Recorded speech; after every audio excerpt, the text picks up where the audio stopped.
Well, as we plow into the 7 o'clock hour, man, this show is flying tonight. We're going to get to more phone calls the next segment. But right now, we're going to head out once again to the Western Exterminator Hotline, and we're going to talk with our weekly correspondent. He's the assistant basketball coach of San Diego State. Mark Fisher joins me on the Mighty 1090. And, Coach Fisher, welcome. How are you tonight? I'm wonderful, sir. How are you?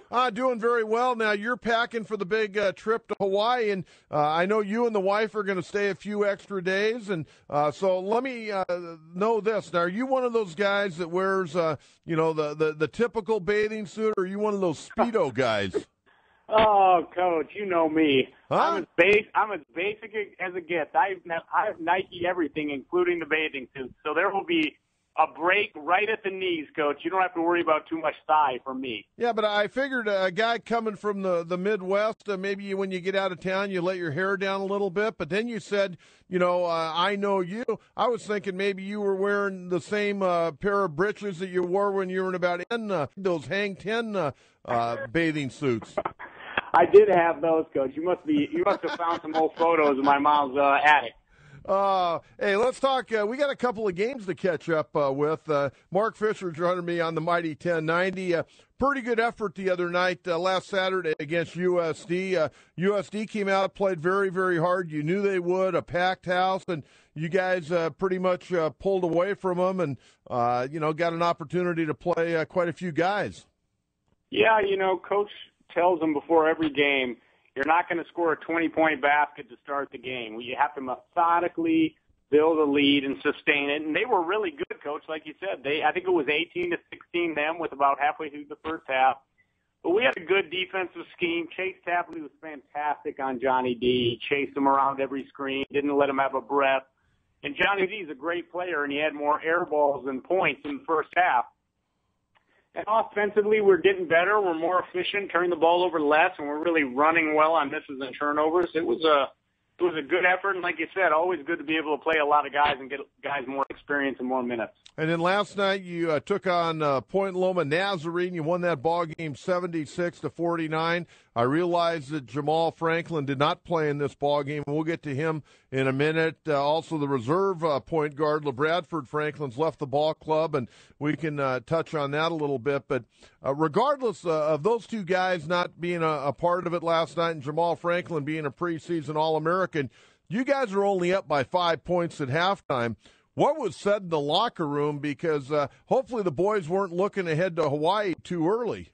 No, absolutely right. And credit to Point Loma. They made some tough shots, but, we pride ourselves on defense, Coach, and we did not have the effort we needed the first half, whether it was, a hangover from a big city rivalry win, whether it was not having Jamal out there, I'm not sure, but it was not an Aztec defense first half. And we turned that around in the second half, but, as you know better than most, that'll get you in trouble in a game against a team with a little more firepower. Now, Xavier Thames had a really good game last night, and, I hate to throw this out there, but, I think about the Detroit Pistons a few years back when they were, really good, and they won an NBA title, and they had a young a veteran guy in Chauncey Billups, kind of the glue guy. Kind of look at Xavier Thames as being your guy's glue guy.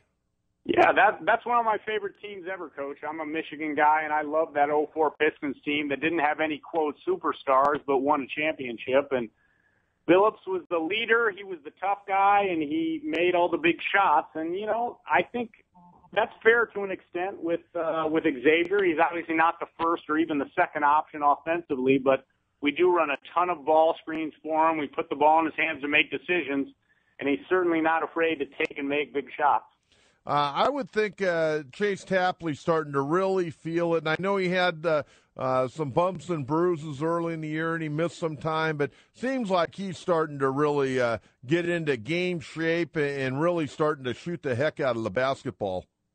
He is. It's so nice, Coach, to have a guy that when it leaves his hands, you expect it to go in. And that's not the case with every player, and not every team has one of those guys. But with Chase, if he has a breath of daylight, it's going up. And when it goes up, we all expect it to go in, and I think he expected to go in, which is a wonderful luxury to have. And he's playing hard on both ends, and he's improving on both ends of the floor, which is really, really special. We're joined by Mark Fisher, assistant basketball coach, San Diego State. They get ready to head out to the Diamond Head Classic tomorrow. They'll play Saturday against Rex Walters, USF Dons, possibly 3 big ball games in 4 days, and we'll get into that in a minute, Mark. But, the other guy I wanted to ask you about, because his game, as far as his stats have really varied from one game to the next, and that's J.J. O'Brien. Last night, interesting line, 6 points, 9 boards, 4 assists. Really nice floor game last night. Yeah, he did, and we've talked about him before, Coach, and you made the point how he'll have, great numbers one game and non-existent numbers the next game. Part of that's because JJ's so unselfish that he doesn't try to take the game over ever. But the one thing that we should always see from him is rebounds. I would expect he should never have a game with less than 5 rebounds. And he had a couple in a row there where he wasn't doing it on the boards, and Coach kind of got on him a little bit. And I think you saw the product of that last night. He's so good at so many things. Obviously, one of his weaknesses, maybe the only one, is his jump shot. But, yeah, he's a guy that even if he doesn't score double-digit points, should get you 6, 7, 8 rebounds and get you a handful of assists. Last night, the debut of the Virginia transfer, 6'9", James Johnson. First game as an Aztec, 12 minutes, 6 points. Give me your thoughts, because I know the first time he came in kind of struggled. Next time he came in, he really took off. He did. He got a nice haircut before the game, which is nice to see that he cared about his appearance. He got razzed for that from a couple of the guys. But you know what I liked, Coach, about James was that he didn't try to do too much. In that first segment, like you said, he didn't get any stats, but he also didn't do anything foolish and crazy, which was good. He defended, he boxed out, he tried to rebound. And then in the second segment, as I think is the case with a lot of big guys, he was the beneficiary of great play by the guards, great dribble drives by Xavier Thames, great early up pass by Winston Shepard, and all of a sudden he's got a couple dunks. And James is one of those guys, he's going to do what's asked. He's never going to force the issue.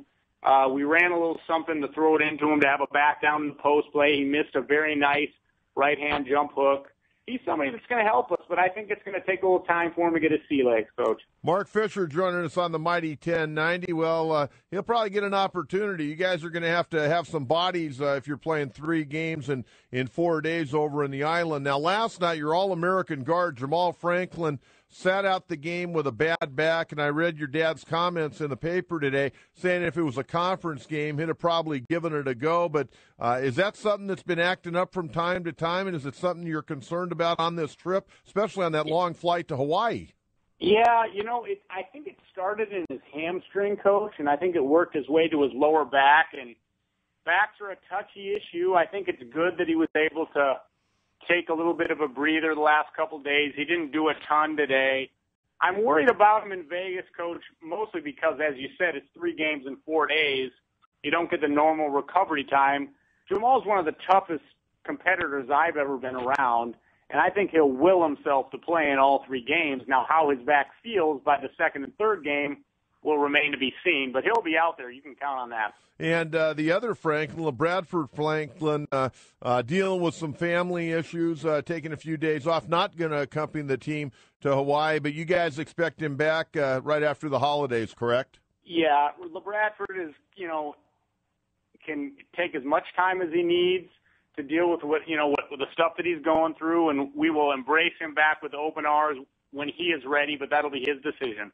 Sounds great. Hey, before I let you go, tell us about this Diamond Head Classic. You guys got USF on Saturday, and then I believe off the top of my head, I know Ole Miss is a possibility somewhere in there. How does it break down? Well, the first game will be good. We play San Francisco. Rex Walters, head coach. Dwayne Poley, senior assistant coach. They play a fun style. They do a lot of trapping in the old Kansas vein, which is where Roy Williams coached Rex Walters back in the day. They'll jump the ball handler. They'll trap the first pass. They'll trap ball screens. So we've been working on moving that ball quickly out of the double team, 1 pass, 2 pass, and try to take advantage.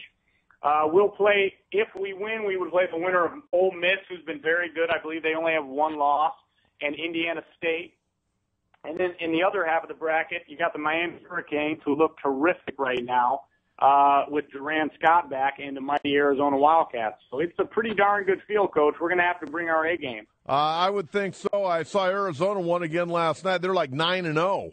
Yeah, they look really good. They beat Florida, who, in my opinion, Florida was playing probably as the third best team in the country based on performance going into that game.